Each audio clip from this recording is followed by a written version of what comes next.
G'day there guys, it's your main man Markee, and welcome back to another episode of r/AmITheA. Now if you love today's bloody good content, I want you to sit back, relax, chuck a prawn of the barbie, and get ready for some good stories. Let's go. Am I the asshole for not paying my boyfriend Uber prices for picking me up from work? So I'm temporarily working somewhere else. It is £20 to get an Uber home. I use the app often enough that I get regular discounts up to 30%.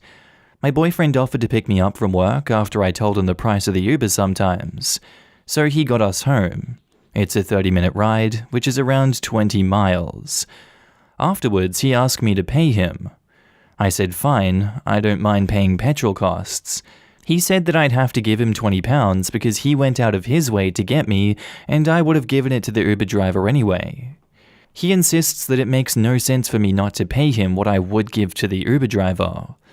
I told him that's different because he's my boyfriend, and an Uber driver is a service. I told him that I'd give him £10, which he wasn't happy about. Am I the asshole for not giving him what I would give for an Uber driver? It's not like I'd pay the price of a Starbucks coffee if my boyfriend made me a cup of coffee. I agree with you on this one, OP. I don't think it's a particularly egregious offense. This is probably one of the first times that he's driven someone like this and he thinks, hey, if you're paying that anyway, I'll just do it for you and, I'll take the money instead. It's a really ignorant mindset, and it's one that you need to punish out of someone by saying, no, that's not how it works, we're in a relationship. How many times do I have to say this to get it through your thick head? This is not a service you're paying for. The right thing to do is cover petrol expenses here, but he's not being paid by the hour to come look after you. That's just something you do for your partner because you're a good person. So I agree with you here, OP. I don't think he's bad, I think he's just ignorant, not the asshole. Now in the comments, Snossage Fest says, your boyfriend heard you vent about Uber prices, and his takeaway is, wait, I could be the one to profit here.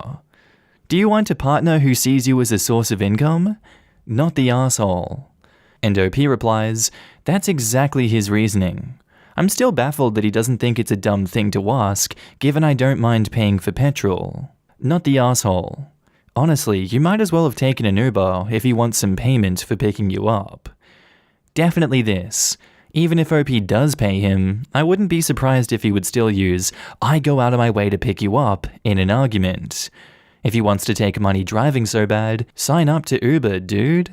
Mountain Calendar 102 says, not the asshole, and consider this a red flag. OP replies, his reasoning was so dumb because I was willing to pay him the petrol costs because obviously Uber has other costs associated with the final price. He offered to take you home. Red flag. You didn't ask to be picked up. Seriously though, he offered. If she had said, would you mind picking me up from work, I'll pay you, then yeah, he can take the money. But he offered to pick her up and then expected money? She's his partner, not his cash machine. If he wants to get paid for giving people rides, he should become an Uber driver. And back to the top of the post, OP puts an edit and says, I showed him this post and made him read the comments. He apologized, and this isn't something he usually does, and was out of character. Our next post is by user PrudentCoat8988, titled, Am I the asshole for not quitting my job over a colleague's crush? I, 32 female, live with my partner, 44 male, and work in research.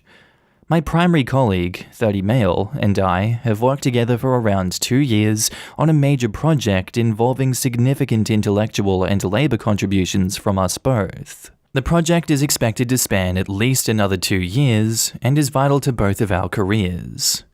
And not long ago, my colleague confessed to me that he is, and has been, infatuated or just in love with me for pretty much the duration. It took place via a long email that was written after an evening of drinking. This was totally unexpected. In retrospect, there may have been some signs, but nothing that wouldn't just as easily be accounted for by a considerate personality. Shortly after this confession, I came to my husband with the issue. I wanted to get his advice about the situation and showed him the drafts, which I'd composed to organize my thoughts on the matter. They stated unequivocally that I'm not interested in a romantic relationship and hope these feelings won't complicate our working together. I was again surprised at my husband's reaction. He seemed offended to think I must have invited my colleague's affections and that I should immediately quit my job, as in put in notice tomorrow. I was so taken aback, my immediate reaction was to laugh/snort at this suggestion, which was probably a mistake. That would be utterly disastrous for my career, and isn't an option I'm willing to consider. I would greatly prefer the entire scenario had never happened, as a difficult and lengthy project hangs in the balance, but I have no real concern at this point about my colleague forcing the issue, or letting it compromise our work. It seemed like an intoxicated getting my feelings off my chest. I'll need to put a lot of thought and caution into how I proceed with the work dynamic, but abandoning our project isn't even on the table. About a week has passed, my husband has been altering between irate and the silent treatment and suggested several times that I should move out of the house to be with my new spouse. Today, I swung by the house on my lunch break and found the locks changed and my luggage on the patio. I have been blocked on his work number and cell. Obviously, he cannot possibly intend for me to really move out, and is just pulling what I believe to be an asshole-ish power sulk. But seeing how seriously he's taking this has my doubts up. Maybe I was ultimately too uncompromising when I refused to even entertain quitting my job for the sake of conversation and his feelings, and to shut the idea down so abruptly. Am I the asshole? I was actually on both of your sides for the longest time there because I understand how he's feeling, and that is ridiculous. It would be extremely upsetting to have your significant other spring this on you from someone they'd been working with for 2 years. And not everyone reacts to this news the same way. He's obviously taken this in the worst way possible, and it's so extreme that I would say he's an asshole for what he's done. I think there are acceptable actions he could have taken in this circumstance, and the big one for me would have been marriage counseling, obviously, so that you guys can talk this one out and find a nice middle ground together. But he decided to go full scorched earth here. He knows that you have no choice but to continue this project. He knows you, he married you, and now he's the one that is sabotaging this relationship. He is the asshole here, in my opinion. Now in the comments, Past Disaster 7986 says, quote, obviously he cannot possibly intend for me to really move out. I know it's hard to face, but I suspect he actually does if he's gone to the lengths of changing the locks and packing up all your stuff. If this is how he acts over you refusing to ruin your life over something so minor though, you are probably better off without him. If you do talk to him again, which you absolutely shouldn't unless it's with police present or through a lawyer, do not leave your job for him no matter what he says. Almost every abusive relationship starts with the man convincing the woman to leave her job. My abusive ex tried it, and thank God I didn't because it was my lifeline. And this behavior has abuse written all over it. Find a place to stay that he can't possibly know about, and get a lawyer. Change any passwords he would know, especially anything tied to money or credit. Check with a lawyer before doing this with joint accounts though. Keep a charged cell phone on you at all times, make sure a trustworthy person knows where you are, and consider getting some kind of self-defense tool. He may go insane when he realizes you're actually leaving and not begging for him back. Not the asshole, obviously. He's actually in for a rude awakening if he tries to kick her out. His name's not on the house, it is her house that she inherited. He has no stake to it and legally can't evict her. She can evict him though. He's throwing a tantrum because a coworker has a crush that clearly is not returned at all, and a good husband would never, ever demand his partner to risk their entire career over this.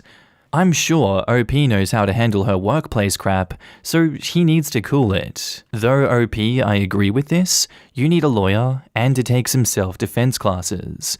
Not just because you're tantruming husband, it's a good idea to have the courses anyways. Just in case the crush goes sideways, etc., please be careful. Also OP, not the asshole. Your husband needs help desperately though. He's showing signs of abusive behavior. Not the asshole by a wide margin. Your husband is blaming you for something you have no control over and is overreacting by a lot. You have every reason to take your time to let your colleague down softly because your career is in the balance. Your husband is a huge asshole and you should lawyer up. And not the asshole, this is not your fault. Your colleague was unprofessional and should have kept his mouth shut about his feelings. You're a married woman, for Christ's sake. Your husband putting the blame on you and demanding you sabotage your career to soothe his ego is ridiculous and manipulative. Both of the men in this situation have put you in a horrible position, and you have my deepest sympathies. And back to the post, OP leaves 2 updates and says, "Hubby called me. Long story short, he's been extremely anxious each day when I leave for work, and buckled from that pressure today. I'm only quote-unquote welcome back home once I've quit my job, which is obviously still unacceptable. I'm considering taking a week of accrued paid leave, which will hopefully result in an adult conversation with my husband, as well as coming to a decision about how to best handle the colleague. That failing, I'm hearing the word lawyer loud and clear through these comments. I'm grateful for all of the support and perspective." And update 2, I ended up calling my sister, 38 female. Something I avoided initially because I didn't want to stir the pot by involving family members who are already disliked by my husband. I'm currently with her and my cousin, 35 male, who are both supportive. Our plan is to call a locksmith tomorrow to regain access to the property. Husband can ruminate with the friends or at a hotel for the present, for my cousin to collect some important things of mine from the house, and for me to stay with my sister for a few days while I take a hard look at my situation and options. I'm not set on divorce at this point, but I definitely need to reassert some very basic boundaries before exploring further discussion with husband. Thank you, strangers on Reddit, for helping me emerge from the emotional haze with some clarity. Our next post is by user RangerCat, titled, "Am I the asshole for putting a raincoat on my cat?" So I'm 17 female. I have a cat who loves to go out in the garden, but absolutely hates getting wet. I live in a very rainy country, and if the cat can't go outside, he gets bored, which turns him into being destructive. I managed to find a raincoat meant for small dogs, but it fits my cat perfectly, so I figured I'd get it out, since he already loves his dress and his Batman fluffy thing, and the raincoat was a massive success. He pretty much asks for it to be put on now so he can go out when it's raining. My sister came to visit the other day, and midway through her visit, the cat wanted out in the rain, so I put on his jacket for him, and he went on his merry way. Sister got mad, and she said putting clothes on a cat, especially one with fur, is cruel, and I'm only doing it for my own enjoyment. She thinks I'm a huge asshole for this and for taking pictures of him in his raincoat. Am I the asshole? Now in the comments, Outrageous Ad says, "Not the asshole. As a vet I once worked for said, cats are honest. If your cat didn't want to wear the coat, he would not, and you would likely have some scratches to show for your efforts." It's true. One of my cats has chronic rhinitis.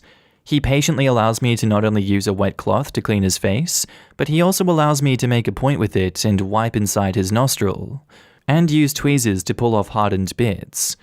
Given his displeasure at the utterly painless claw trimming, I know for a fact that he would not tolerate the nasal and face cleaning if he wasn't okay with it. And not the asshole. Can your sister back her argument up with any evidence? 'Cause you can back yourself up by the simple fact that your cat seems to ask for the raincoat when he wants to go out on a rainy day. And OP replies, "He stands at the coat rack and cries until someone goes to put it on him, even when it's not raining because it usually starts raining. He stays dry and he gets to play." Our next post is by user HomelessMom1, titled, "Am I the asshole for refusing to send my daughter to live with my sister despite being homeless?" I'm 22 female. I have a 3-year-old daughter, and we are homeless. I lost my job and my home at the beginning of the pandemic. I have since found alternative employment. We're not on the streets, but are living out of a hotel. The problem for me is coming up with a deposit. Pretty much everywhere requires the first 2 months' rent, the last month, and a deposit. That, coupled with $1,000 a month for rent in my area, it is proving difficult to come up with a deposit. My sister keeps offering to take my daughter so that she has a room of her own to stay in, but every single time I have refused. In the hotel, my daughter has a privacy curtain between our beds, so she has visual privacy, and she also doesn't want to move in with her aunt. Recently, my parents found out about my sister's offer and are really pissed off I won't accept. They've called child services on me twice, who found no issue with our current situation since it's not illegal to be homeless with a child. My daughter has everything she needs except a back garden to run around in, and child services are just fine with that. My parents still think I should accept my sister's offer to provide my daughter with her own room and think that I'm being a major asshole by not doing so. I don't really think I'm being the asshole here since my daughter also does not want to go. Am I the asshole? Edit to add, my sister wants me to cover all of my daughter's expenses if she goes there. Now in the comments, TextNo90 says, "Not the asshole. Your daughter doesn't want to go, so why make this any worse for her? Also, if child services have deemed it okay and your daughter has everything she needs, other than a garden to run around in, cue a trip down to the local park instead, then it's fine. Out of curiosity, why isn't your sister offering to take you both in? If she has a spare room and she knows you're in a temporary, tough situation financially, I say temporary given that you said you have new employment now, why doesn't she offer you both this spare room at a cheaper rent than a hotel, until you can save up money to rent somewhere else? If there's no reason not to, then I would say the sister is being the real asshole here, not trying to help both of you out in order to avoid splitting the two of you up." Leafing Blueberry says, OP wrote on another person's comment that the sister thinks it's inhuman for a toddler to share a bed with an adult. That's messed up. What? She's her mother. How? I just can't anymore. And Future Jake Santiago asks that same question, why isn't your sister offering to house both of you? And OP replies, she only has one spare bedroom, and apparently it's inhumane to force a toddler to share their room. When I had a house, she slept in my bed most nights anyways. Not the asshole. I would be wary that she's trying to take your kid. Honestly, it was my first thought reading OP's post. It's really weird that she's insisting only the baby comes. Yeah, I'm so upset reading this. In just 2 months, OP could save enough that they could be out of homelessness permanently, and your sister won't do it? OP, your sister doesn't want you to get out of homelessness. It honestly sounds like she's judging you for it and wants to take your daughter away permanently. If you would let her go stay, she would be using that to try to turn her temporary custody permanent, and you'd have a legal battle and sis refusing to return her.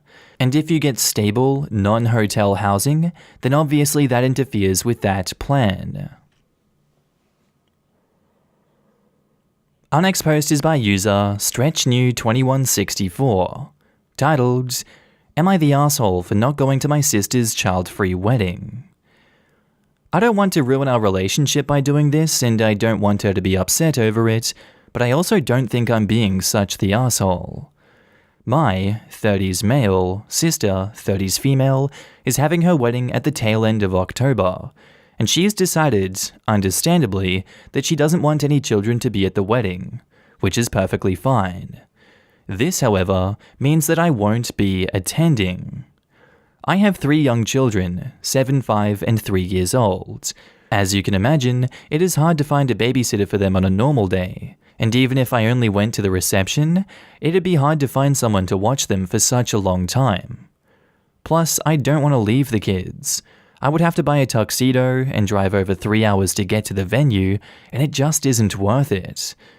As you can imagine, considering that I'm posting here, my sister is angry because of it. She thinks I'm being selfish and just using the kids as an excuse not to go. We did get into a big fight about it, and we're both angry about it now. Now in the comments, Tabby Annabelle says, Not the asshole. Here is a perfect case of a bride wanting a child-free wedding, even knowing it might cause her sibling not to be able to attend. I've seen enough times that people say it's your choice to have a child-free wedding, but you have to be understanding when those kids can't attend. OP is a single dad with 3 young children who would have to be away at least 1 whole day due to the travel and wedding. Absolutely. If the bride cared so much about her brother being there, she would not be putting obstacles in his way. I had a friend with a child-free wedding, but she also arranged to have trusted babysitters available at a group rate at the hotel for anyone coming from out of town. That's actually an excellent solution. Childcare at the hotel. I just told parents kids were welcome to attend, but I didn't have any activities planned for them, so they'd be on their own. I had my wedding at an aquarium, so everyone got to touch weird animals during the reception, regardless of age. Info. Do you have a spouse? And when you say it isn't worth it, is it a financial hardship to go to the wedding or just a big hassle? The wedding is over 2 months away. If I were your sister, I'd be pretty hurt that you weren't willing to at least try to find a babysitter or make other arrangements. As others have said, you can rent a tux or a suit. You don't need to buy one. You're the asshole. You must really not like your sister if you don't think getting a babysitter is worth it to see her getting married. And it does sound like you're using the kids as an excuse not to rent a tux and drive a few hours, considering you mentioned those things here. I am so glad I grew up in a family where getting a babysitter, driving a couple hours, and spending some money on attire wouldn't prevent me from seeing my siblings getting married. 6 hours of driving plus the wedding and reception, plus getting ready. Glad I grew up in a family that knew how to be kind while using critical thinking. Yeah, but that's what makes it sound like it's not about the kids. They just don't care that much about going to their sister's wedding. Lots of people have destination weddings or move away and end up getting married over a day's drive or even a full day plane travel away. I'd still go to any of my siblings' weddings and would expect they would too if it came to that. Imagine telling a single father who stated in the comments that they would have to find a babysitter willing to watch his 3 young children for 10 plus hours, which, mind you, he has tried, is selfish. Imagine telling a single father or 3 young children who can't be vaccinated yet that he's selfish for not attending a potential COVID superspreader and being okay with that. I'm so happy I grew up in a family that was understanding of others' difficult circumstances, that they either tried to accommodate their situation or understood and left them alone. He's got a 3-month-old, no spouse, and his normal babysitters are unavailable or not available for the amount of time he needs. And even if the babysitter was available, he's got 3 kids on 1 income. Weddings are expensive to attend on their own, let alone when you throw hours of babysitting on top of it on 1 income. Part of me agreed with you. Family steps up and helps family, but that goes both ways. The sister expects her brother to ditch his kids, one of which will be 5 to 6 months old, during a pandemic, and pay for their care, his clothes, their gift, while he's a single dad with 3 small kids, and she just says, "My wedding's child-free. If you don't come, I hate you, and I will in no way help you or meet you halfway." Anyway guys, I think that's where I'm going to end today's video. If you did like it, tell me what you thought about it down in the comments below, and make sure to just interact with everyone in this community. I love each and every one of you that I get to see on a daily basis. And don't forget, if you are a Patreon subscriber, I love you. You're on the screen right now with the YouTube members as well. If you see yourself, give yourself a pat in the back. You guys help me continue this YouTube journey. You keep me going. I see you guys everywhere. I see your messages, and thank you so much for supporting me. I really love every single one of you. But with that all said, I'm going to be signing off now, guys. I hope you have a good day, night, sleep, whatever you're up to, and I'll see you in the next episode. Bye.